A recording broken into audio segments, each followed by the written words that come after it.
I started to see my own patterns of behavior a lot more clearly. It was like a spotlight was being put on the way that I showed up in the world, and I couldn't ignore my own patterns anymore. And it really had me double take why I was doing certain things in business, and it actually threw me out of rhythm. And the objective that was money and growing in business and these kind of things actually started to depreciate, but my awareness started to appreciate. And now I'm kind of getting back to a more ecological way of doing business.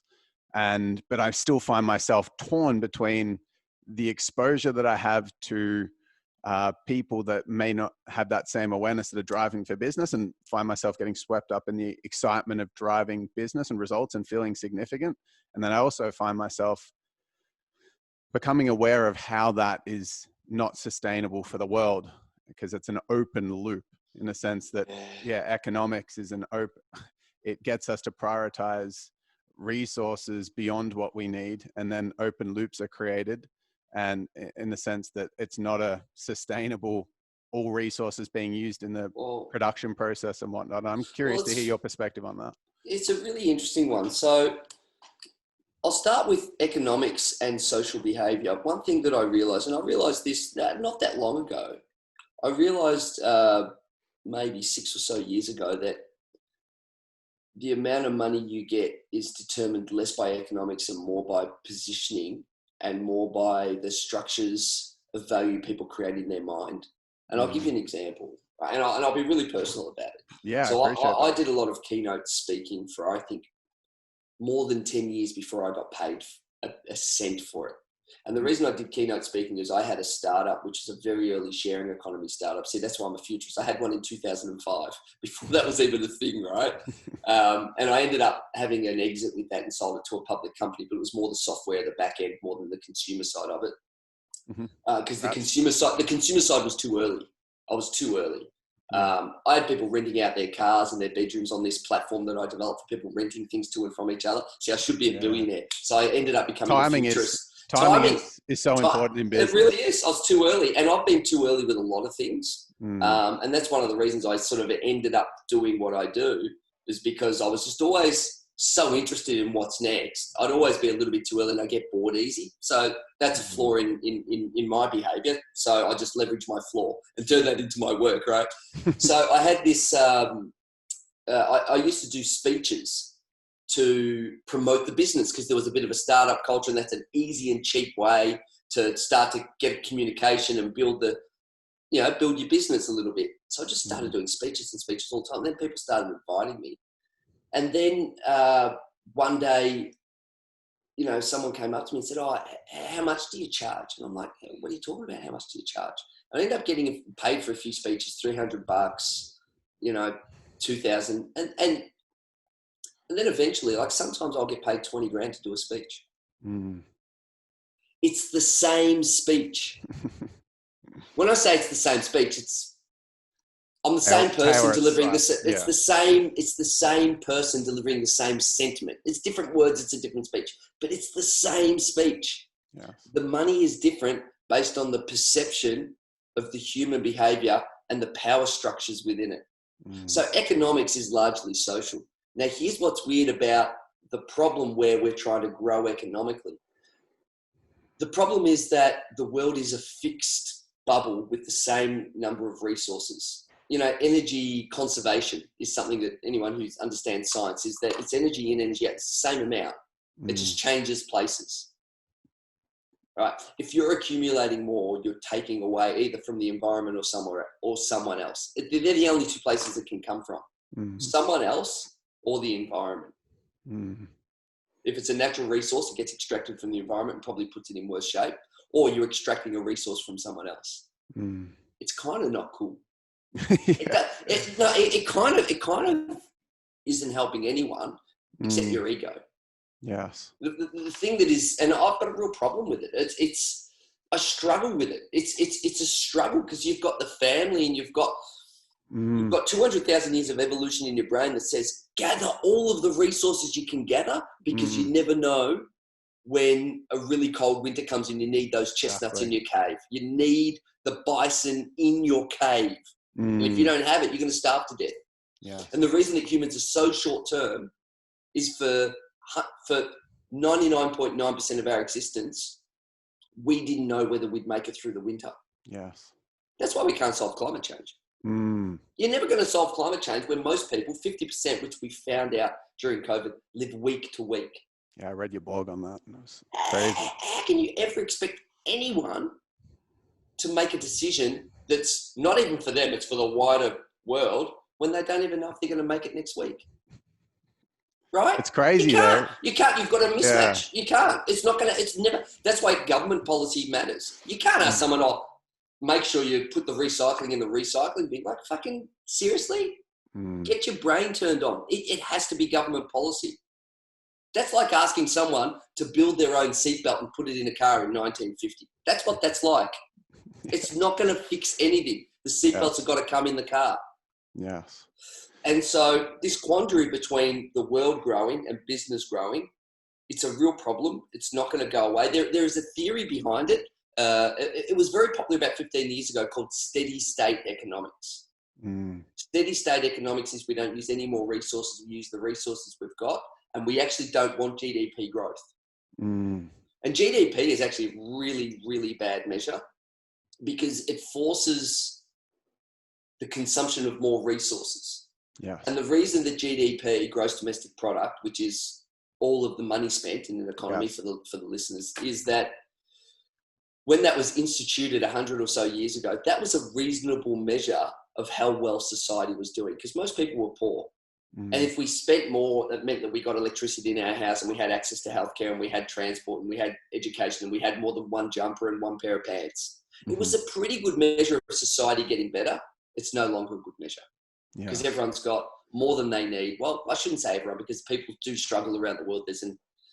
But for want of the description of people watching this on the internet, it's not a good measure anymore. And it just encourages excess consumption of resources. The only hope that I have for the future is that the more things digitize, then we can pay people more money and they can use less resources. We have this process called the dematerialization. I don't know if you've heard of it. It's a process so the process of dematerialization is things that used to be physical get turned into software.